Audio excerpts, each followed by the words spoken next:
In this video I am going to talk about two laser concepts. One is positive feedback mechanism and another is the chain reaction.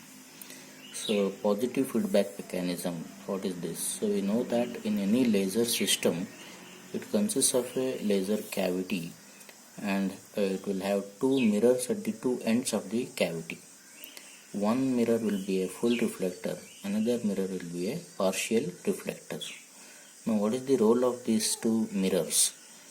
Within the cavity in the active medium, as the photon is emitted, you know that the photon as it is moving by will get reflected by the mirror. Here we see that the photons which are parallel to the axis, they will be reflected by the mirror back into the cavity. They will be fed back into the cavity.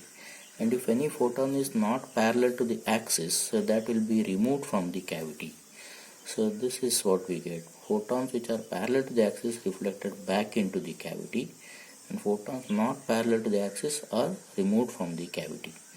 What is the advantage of this? It helps us to remove the light which is emitted by the spontaneous emission, which is in random direction. Right? So this is what is called as the positive feedback mechanism.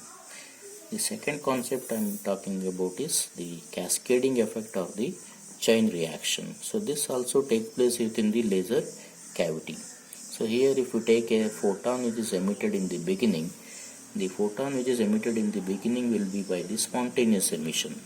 So if this photon is as it is moving by induces an atom in the excited state to come down to the ground state, then we will get stimulated emission. That means we will get two photons which are coherent photons. Now these two photons in turn will induce stimulated emission in two more excited atoms, and we will get stimulated emission and we will get four coherent photons. These four coherent photons will again in turn induce stimulated emission in four more atoms, leading to the release of 8 coherent photons. So we see here that a single photon is getting increased in number. It will become from 1 photon to 2 photons, 2 photons to 4 photons. Like this it is increasing in number exponentially.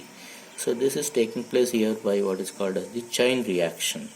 So this is known as the cascading effect of the chain reaction. What is the advantage of this?